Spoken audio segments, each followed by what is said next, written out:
Boa noite, meus irmãos. Que a graça e a paz de Cristo nos cubra ricamente e nos faça compreender a sua palavra. Saúdo a igreja que está aqui presente, com a paz de Cristo, também aqueles que nos acompanham pela internet. Nós rogamos ao Senhor que, se por acaso você acompanha a nossa igreja por alguma limitação de saúde, que rapidamente o Senhor te restaure a saúde e te leve a uma igreja para adorar em comunidade, como estamos fazendo aqui. Se for por motivo de distância de uma igreja genuinamente cristã na sua cidade, que Deus te abençoe e te faça conseguir algum local para adoração. Seja, se você está magoado com a igreja, ferido, que o Senhor te dê arrependimento, te dê encaminhamento para uma igreja, para que você possa, obedecendo a palavra do Senhor, louvar a Ele em comunidade. É a bênção do Senhor estarmos juntos aqui. Gostaria de voltar com vocês, um privilégio voltar, depois de um período de férias, depois do período do mês de missões, onde tivemos os nossos pastores, missionários e convidados aqui pregando a palavra de Deus, neste púlpito amado. Voltamos agora com a nossa série Cantando a Esperança. Temos visto vários cânticos, temos apresentado uma exposição, uma galeria de exposição, onde passamos já por alguns ambientes. O primeiro ambiente deles, esperança em meio à salvação. O segundo, esperança na vitória. Acabamos de sair de mais um desses ambientes, o ambiente da esperança em meio ao caos. As suas cores são pesadas, mas vão dando lugar a tons alegres. As suas paredes escuras, cheias de caos, são tomadas agora por cores e tonalidades infantis, trazido um verde de esperança. Chegamos então ao penúltimo dos ambientes, os quais nós vamos nos deter, com carinha de quartinho de bebê. Chegamos à esperança natal. Nesse ambiente, encontraremos 3 telas. Em tinta fresca, nesta noite, encontramos a tela Esperança no Menino. Esse texto se encontra em Lucas, capítulo 1, versículos 46 a 55, conhecido como Magnificat, ou como Cântico de Maria. Lucas, capítulo 1, versículos 46 a 55.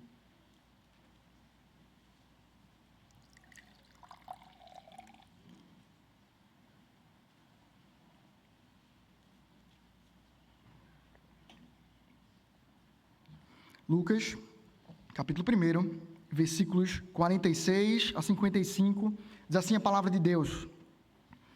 Então Maria disse: A minha alma engrandece ao Senhor, e o meu espírito se alegrou em Deus, meu Salvador, porque Ele atentou para a humildade de sua serva, pois desde agora todas as nações me considerarão bem-aventurada, porque o Poderoso me fez grandes coisas, santo é o seu nome.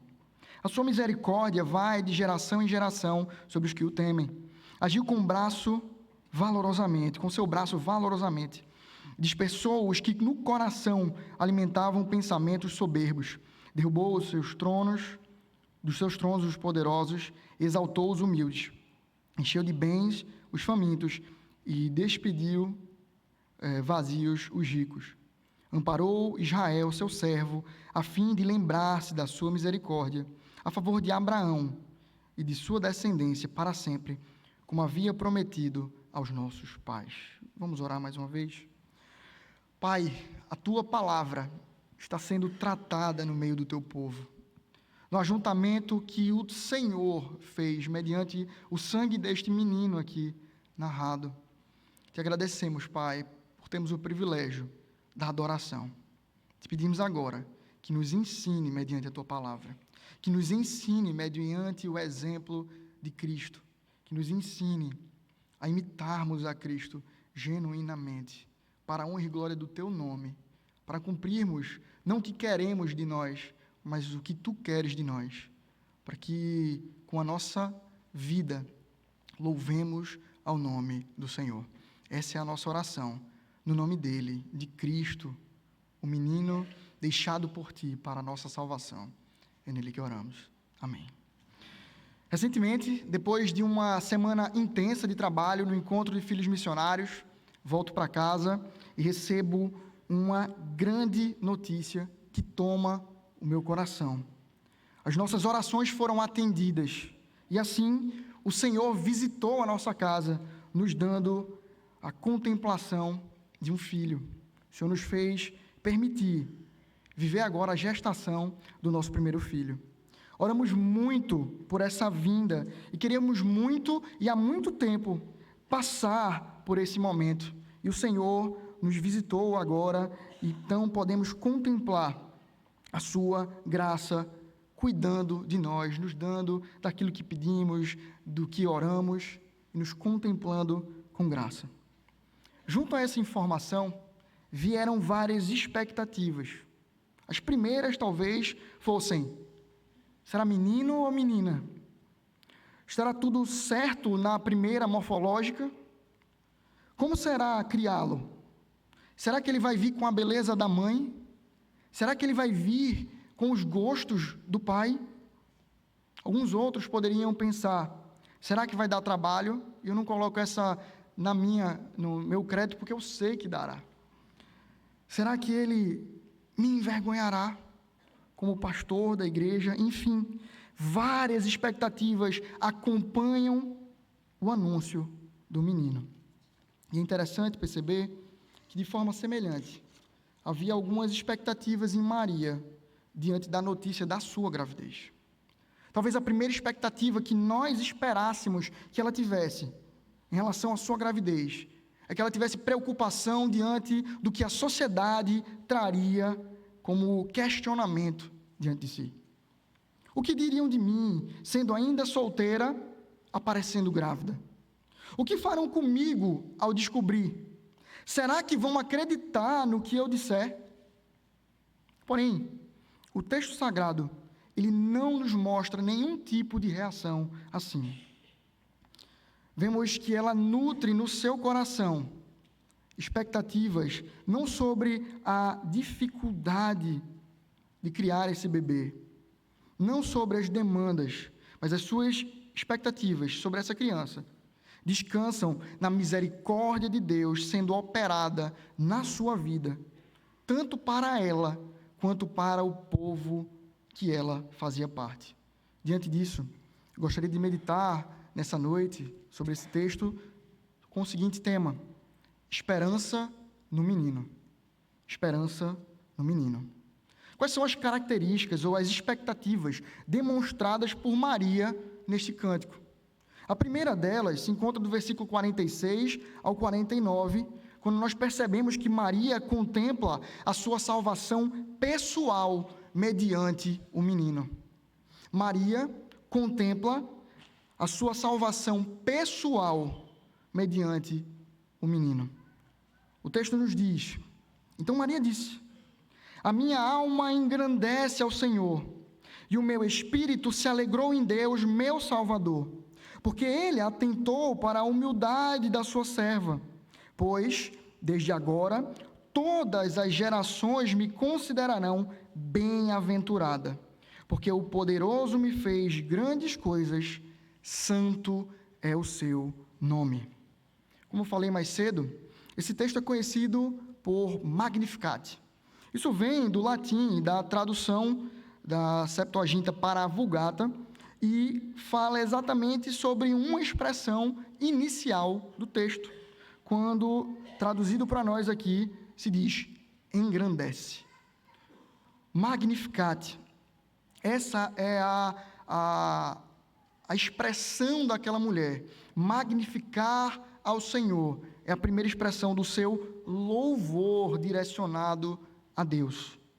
Alguns grupos musicais têm musicado essa música, como o Projeto Sola, Marco Teles e o Coletivo Candeeiro, e nos mostram boas referências do que aquela mulher tem trazido no bojo da sua fala, da sua palavra trazida ao Senhor. Nós percebemos aqui ela direcionando louvores ao Deus que contemplou com graça a sua vida, contemplou com graça a humanidade. Percebemos ela louvando a Deus, louvando ao nome do Senhor, do mais profundo do seu ser. A gente percebe aqui que Maria, ela espontaneamente, depois de ser recebida por Isabel, sua prima, de receber ali benditas palavras sobre ela, dizendo: bendita é você entre as mulheres, bendito é o fruto do seu ventre. Percebemos então ela não olhando em si mesmada para aquilo, mas louvando a Deus, colocando então à disposição da sua boca um cântico de exaltação ao Senhor. Esse cântico, ele vem espontaneamente, mas ele carrega características muito próximas com o cântico de Ana, quando recebe a graça do Senhor de ser atendida em sua oração para ter o seu primeiro filho, Samuel. E a ideia de Ana ali é de que ela consagra, entrega aquele filho ao Senhor. Ela traz palavras muito parecidas, engrandecendo ao Senhor, louvando a Deus pelo que Ele fez nela, através dela, louvando a Deus por aquilo que recebe do Senhor.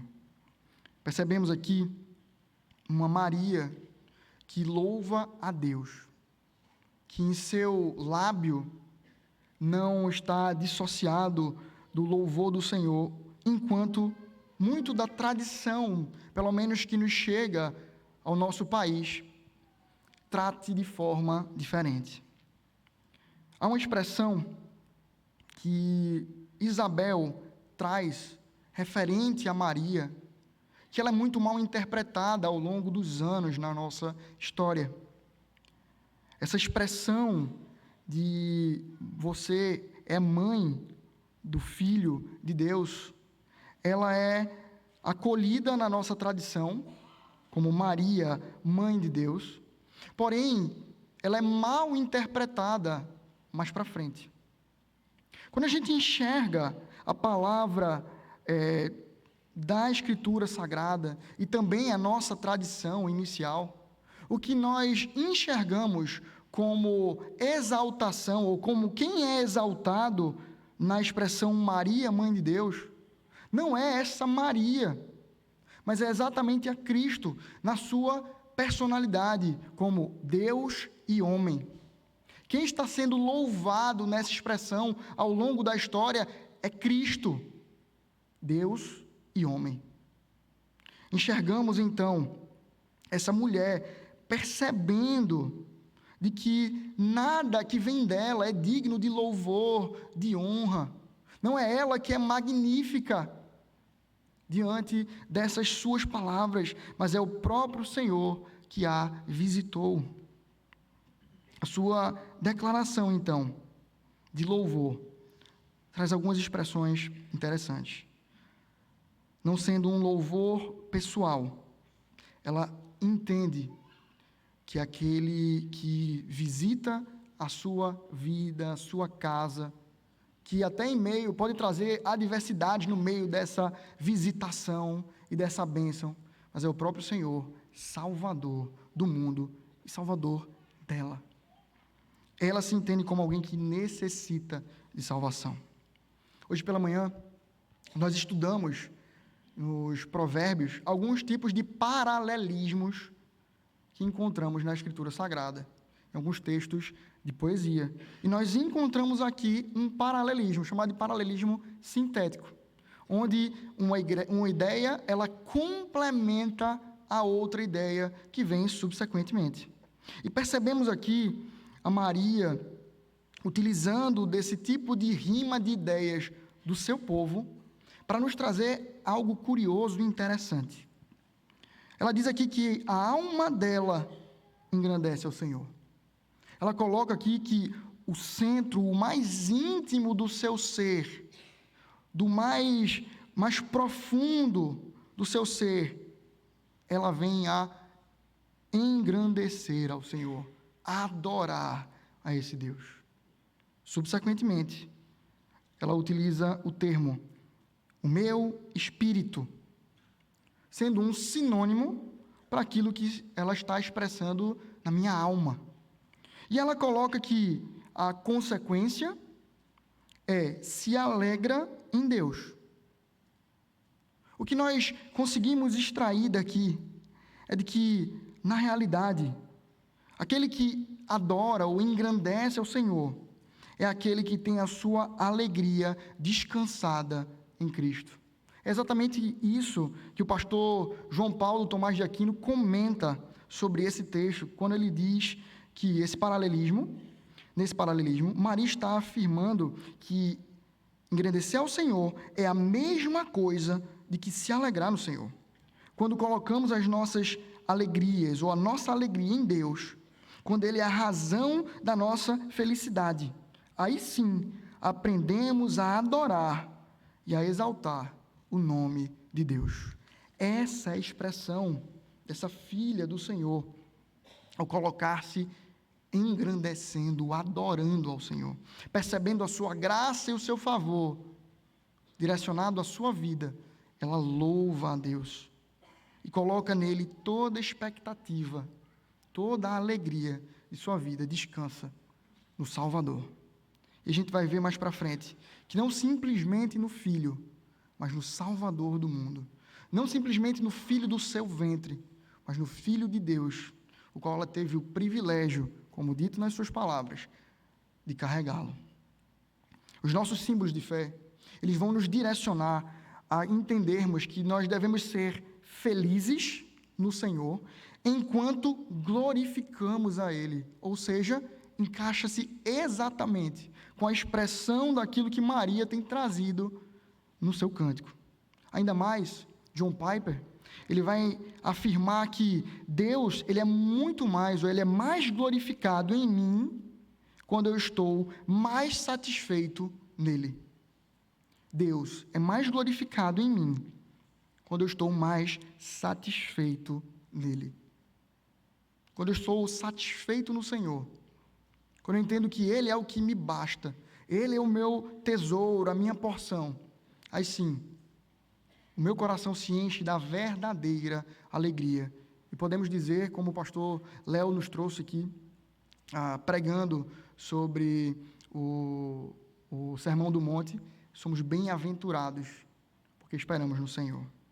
Todas essas características que nós percebemos nas bem-aventuranças, nós percebemos presente aqui no cântico e na vida da nossa irmã Maria. Ela traz então a expressão no versículo 47, meu Salvador. E o que ela traz com isso, dentro dessa expressão, é que Maria é necessitada de salvação em Jesus, tanto quanto eu e você.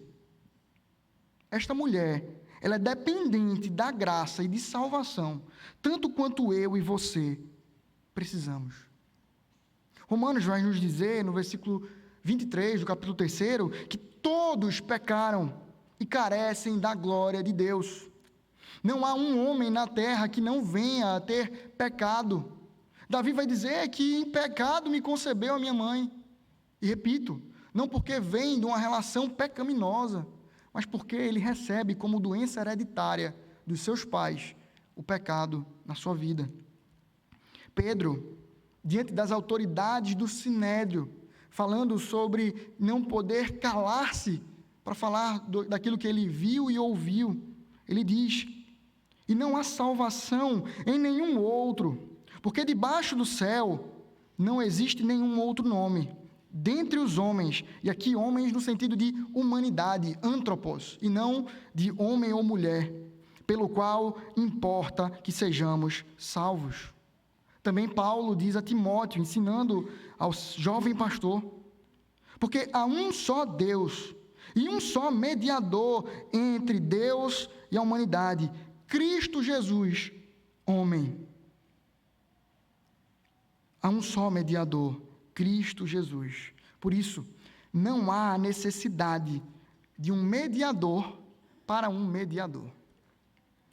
A gente costuma ouvir na política de que alguém que conhece alguém, que conhece alguém, que pode chegar até determinado candidato. E aí, quando a gente vai pedir um favor, a gente diz, tu pode pedir para fulano, pedir para ciclano, pedir para chegar até a pessoa. A ideia de Cristo como nosso acesso a Cristo, ao Pai, não descansa numa ideia de que eu conheço alguém, que conhece alguém, que conhece alguém que possa resolver. A ideia é muito mais de nós recebermos uma procuração. No nome de Cristo, eu venho e falo ao Pai. Pela mediação de Cristo, com a procuração que Ele me deu no seu nome, no seu sangue, eu me achego a Deus. Essa é a imagem da mediação que nós buscamos e temos o privilégio de ter em Cristo Jesus. Jesus se oferece disposto a receber todos quantos lhe buscarem. E assim nós podemos ter acesso a Cristo, o mediador. Mais para frente, o texto ele vai trabalhar a ideia da humildade desta serva. Ele vai nos mostrar que humildemente, ou seja, reconhecendo que nada vem dela, ela se coloca diante do Senhor.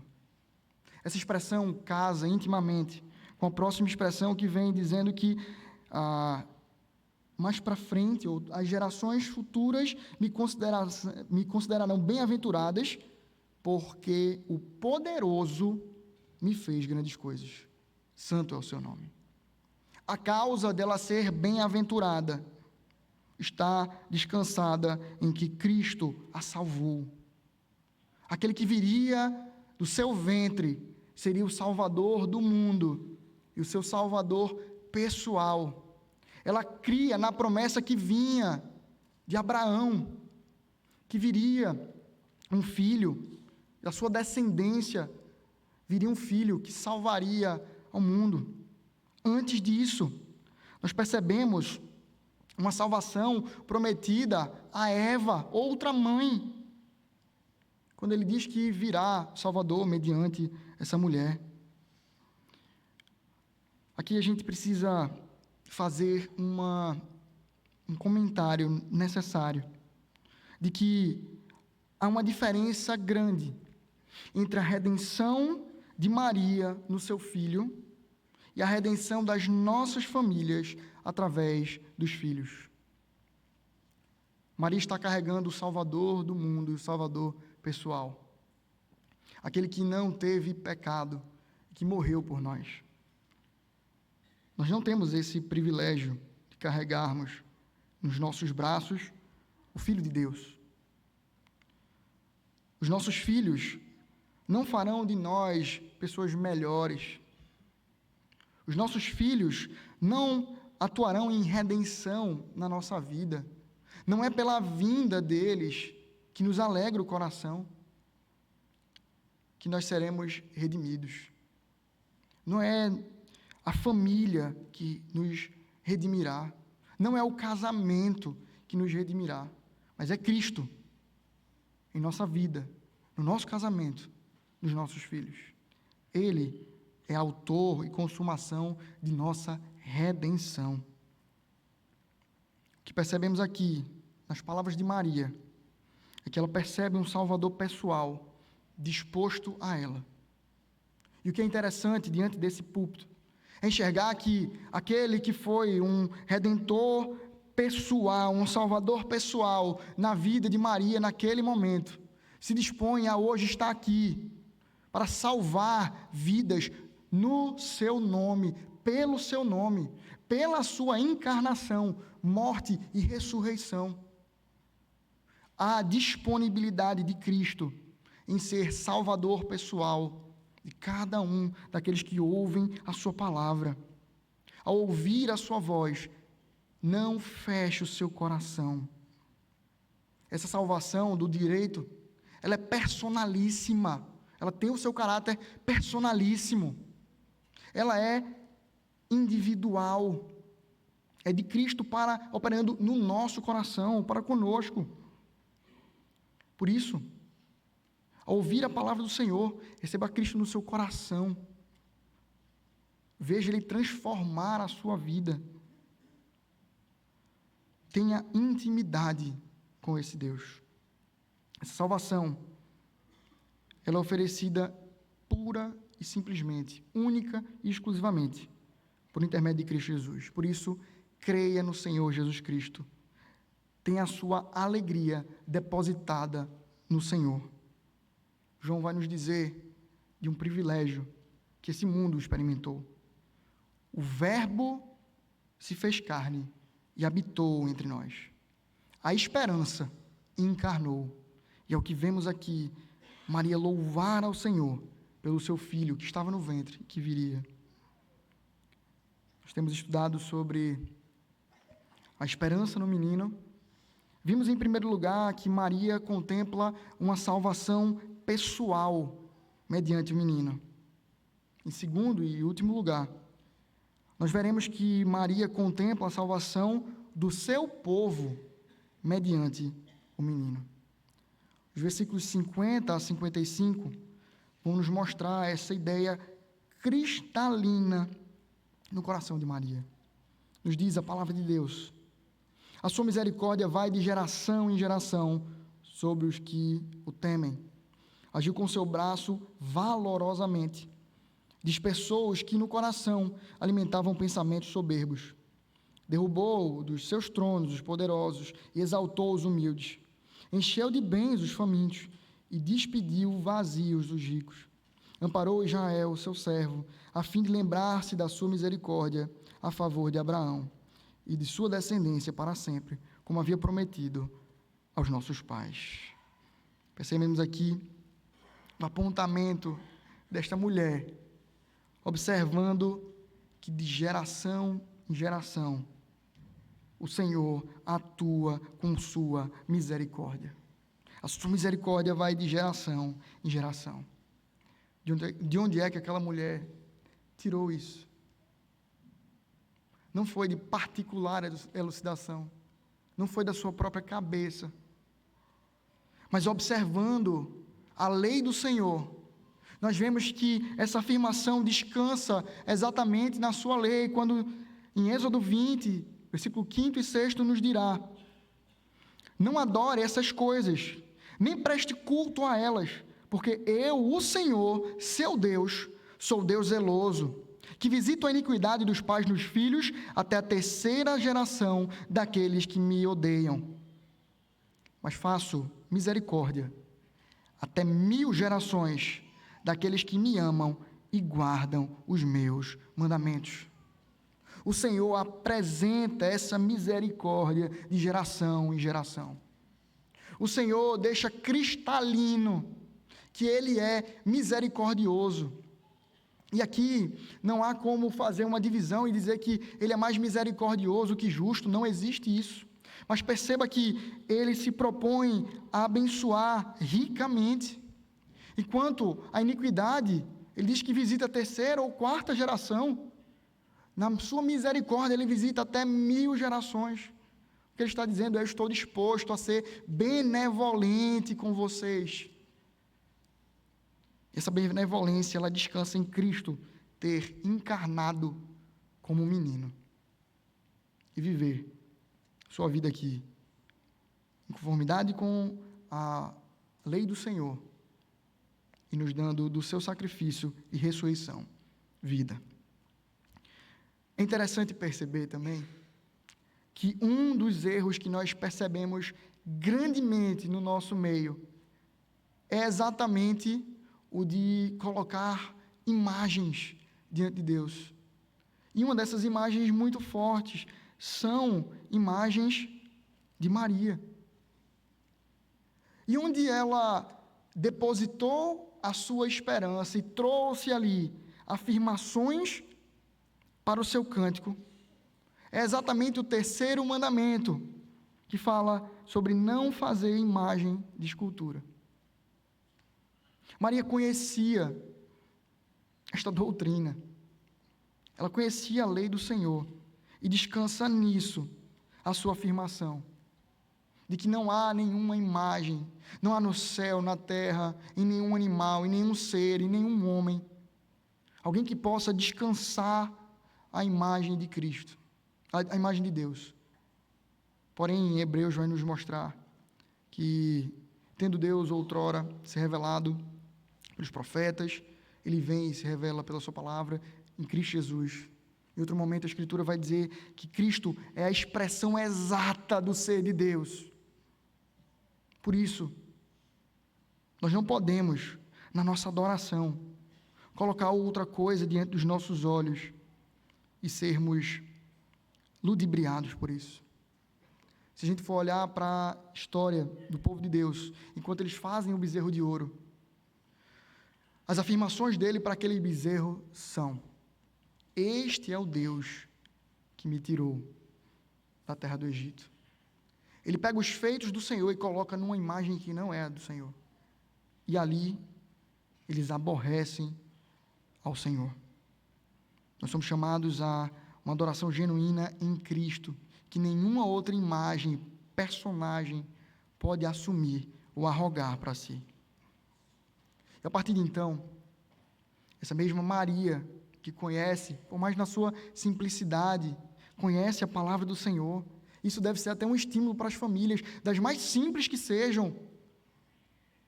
Conhecer a Escritura não é para os doutos, para os ricos, para os que têm acesso aos melhores colégios, mas é para o mais simples do ser humano, dos seres humanos.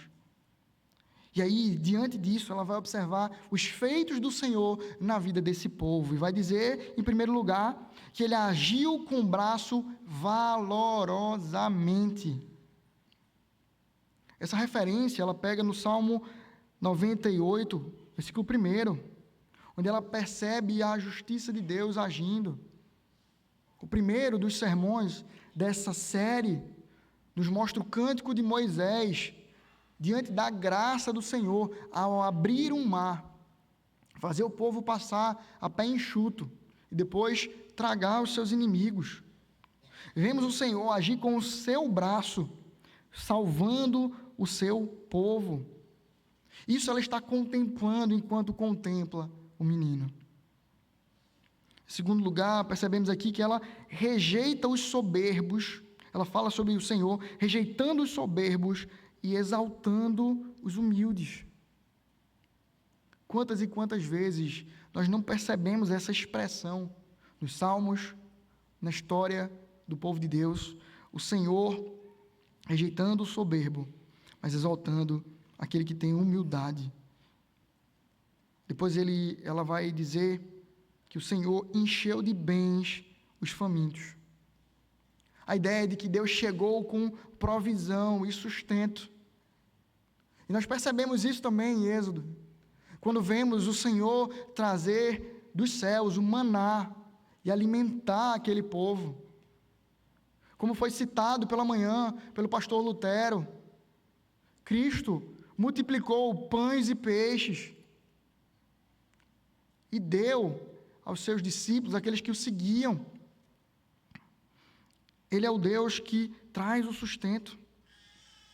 Ele é o Deus que traz o pão diário, a ponto de Ele falar numa expressão que nos constrange, porque muitas vezes a gente acha que é a gente que trabalha em favor da gente mesmo, e o Senhor nos diz: o Senhor dá aos seus enquanto dormem.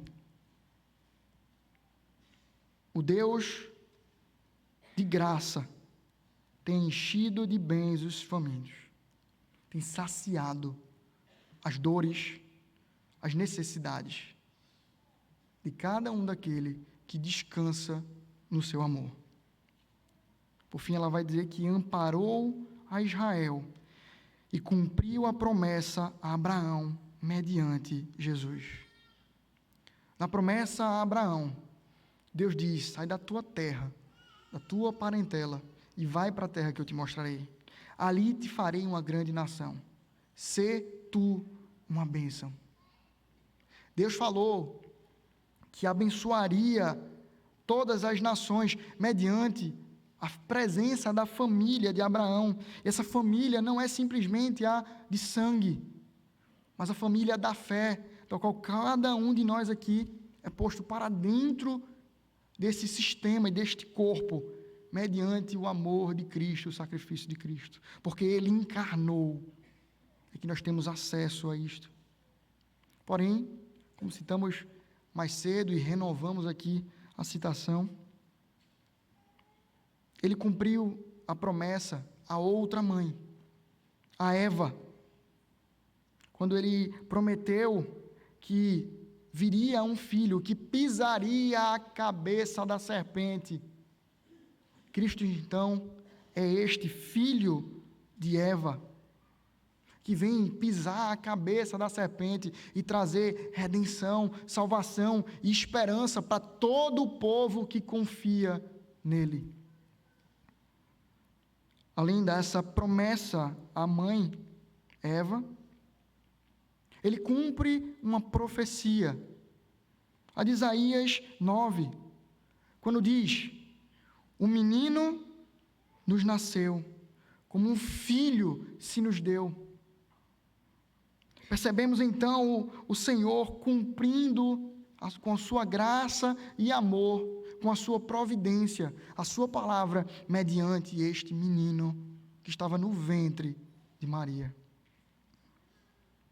O cântico do anjo, em Lucas 2,14, contempla bem esta visão desses que são favorecidos pelo Senhor como um povo, quando diz: "Glória a Deus nas maiores alturas e paz na terra entre os homens, a quem Ele quer bem."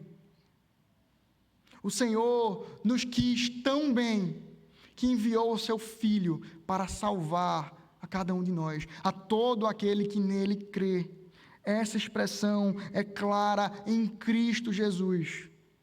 Ele é a maior expressão de amor, o maior canto de esperança. Ele é a justiça divina sendo aplacada, sendo paga em meu lugar, em seu lugar, como pecador.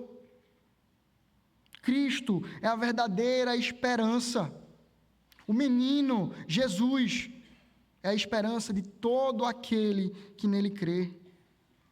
A redenção do povo não vem por sermos famílias fecundas, como Deus chamou Adão e Eva a serem.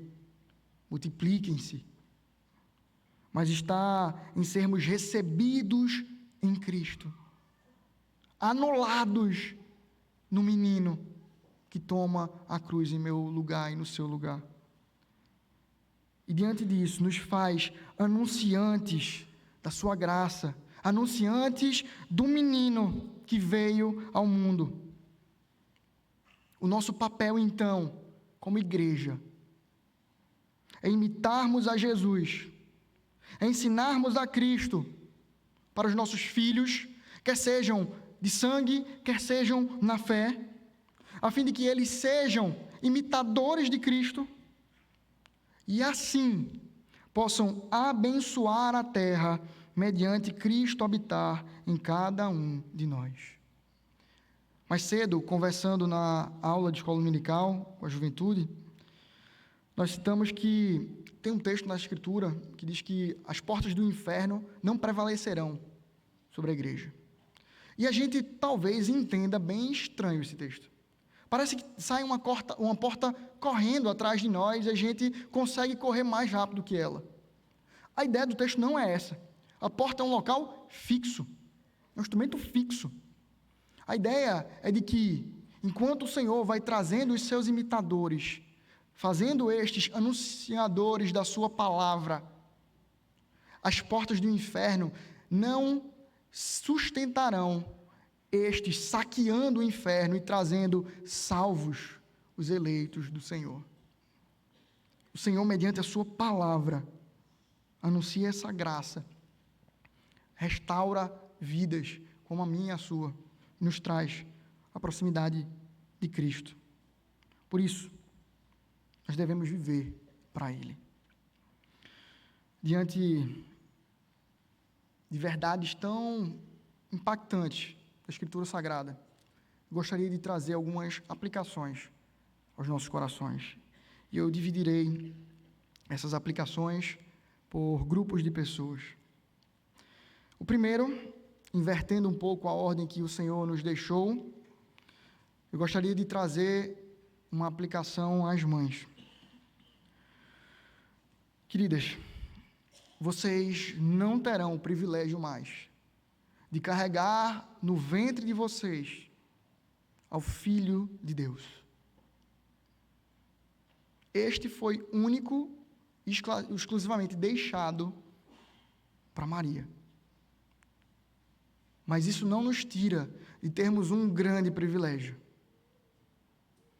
Vocês têm a oportunidade de carregar no ventre de vocês imitadores de Cristo, pequenos Cristos, discípulos do amado de Deus. Isso deve ser para nós como algo mais caro, o tesouro mais excelente, que nenhum tesouro nessa terra possa nos tragar. Ontem, no casamento de Arthur e Marina, o pastor Lutero trouxe uma imagem interessante. Ele disse que se trouxesse muito dinheiro e se colocasse à disposição de Marina ou de Arthur, para que trocassem isso pelo casamento, a ideia de que certamente eles manteriam-se para o casamento. O Senhor deu o tesouro da família e do casamento para nós, excede muito o valor de qualquer outra coisa. O texto sagrado diz nesse sentido que o homem que encontra uma esposa, ele encontra algo excelente. O seu valor excede ao de rubis. Mães, vocês que têm o privilégio de carregar no ventre de vocês, de discipular os filhos de vocês já quando saírem do seu ventre, valorizem isto que Deus vos deu como graça. É um amor tão grande, que é o amor que Deus ele faz menção de ser o comparativo com o seu próprio amor. Ainda que seus pais vos deixem, eu não vos abandonarei. Veja que tamanho privilégio e responsabilidade.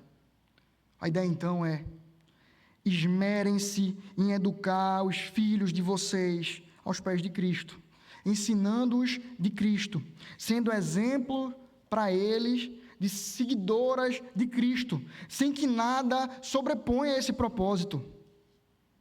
E aí eu trago da pregação do pastor Sócrates essa mesma ideia que ele já nos trouxe nesse púlpito aqui. Se o seu trabalho, por mais que lícito, que bom, te atrapalhe nesse propósito, mude o seu modo de trabalhar. Se não for possível nessa função você adequar o modo de trabalhar, abra mão dela. Se não for possível nesta empresa, mude de empresa. Se não for possível trabalhando, abra mão do trabalho. Nenhum conforto terreno pode ser valorado maior do que nós atuarmos no discipulado dos nossos filhos. Meus irmãos, prestem bem atenção. Eu não estou dizendo que são necessariamente um contra o outro. Há a possibilidade, sim, de fazê-lo, como temos feito, como minha esposa faz.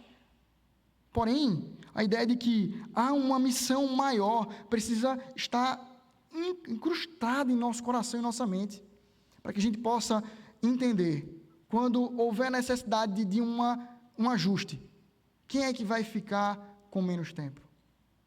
Quem é que vai perder um pouco de espaço? É assim que nós devemos encarar. Mulheres, fiquem tranquilas que o próximo sermão será no Cântico de Zacarias, tá bom? Então a gente vai cuidar dos homens também. Mas não fiquem achando que não tem para os pais aqui, não. Tem sim. Pais, nós somos os responsáveis pelas nossas famílias, pelas famílias que Deus nos deu. Nós somos os responsáveis por alimentar as demandas todas as demandas da nossa casa, não exclusivamente a financeira. Quantas vezes Nós não descansamos nisso. Quantas vezes, até sabendo que é errado, mas ainda assim, a gente vive assim. Se você se lembrar bem, verá que o papel da esposa é de ser auxiliadora. E isso nos compromete muito. E eu vou fazer essa citação olhando para cá, que minha esposa está do lado de cá, certo? E talvez ela me cobre bastante a partir de agora. Sabemos, então, do que é comprometedor. Sabe de quem é a responsabilidade de manter a casa limpa? Nossa. Sabe de quem é a responsabilidade de educar os filhos? Nossa. O Senhor nos deu essas mulheres como auxiliares e bênção. E sim, podemos delegar, mas a responsabilidade é nossa. O Senhor foi cobrar a Adão do pecado que Eva cometeu e que ele foi junto. Nós somos os responsáveis pelo cuidado na nossa casa.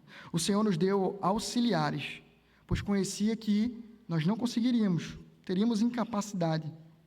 Mas isso não deve ser levado por nós como desculpa para que a gente escore os nossos ombros nas nossas esposas e deixemos de prover cuidado e passemos então a somente gozar de cuidado. Temos também algo para aqueles que têm tentado e ainda não têm vindo os seus filhos, casados, que têm tentado e ainda não têm vindo os seus filhos. Gostaria de deixar a rica esperança da Escritura. O menino já veio. O menino dos quais vocês são dependentes, do qual importa que você seja salvo, ele já veio. O menino que trará a redenção já veio. E ele é suficiente. E por isso, nós devemos nos satisfazer neste menino, Jesus Cristo, e aguardar dele o que ele quiser nos dar, no tempo que ele quiser nos dar. O que importa para nós é o seu reino e a sua justiça, como ele nos ensina. E as demais coisas nos serão acrescentadas ao seu tempo, ao seu modo, mediante o seu desejo. Em Cristo, cada um de nós tem tudo aquilo que precisa. Porém, meu irmão, isso não é um impeditivo para que você ore. Não é um impeditivo para que você clame ao Senhor. É um impeditivo de você achar que, por não receber a sua oração, você pode desprezar este Senhor. Não faça isso. Ele te é suficiente. Porém, Ana orou, recebeu. Porque o Senhor, aprove ao Senhor, lhe dá. Descanse o seu coração no Senhor e seja satisfeito ou satisfeita nele. Por último, os solteiros, para vocês também, o menino já veio. Família não redime ninguém. Não é porque eu sou filho de fulano presbiteriano há tantas gerações. Não é porque agora eu ganhei um filho. Eu lembro de uma questão, tinha um primo meu que falava muito palavrão. E aí, a cada 10 palavras que ele falava, 11 eram palavrão. E aí ele descobriu a gravidez e tentou organizar-se com isso. Até hoje ainda tem muita dificuldade. Melhorou um pouco, mas não houve redenção nisso. Porque os filhos não redimem ninguém. E até mesmo, se a gente colocar nestes essa responsabilidade,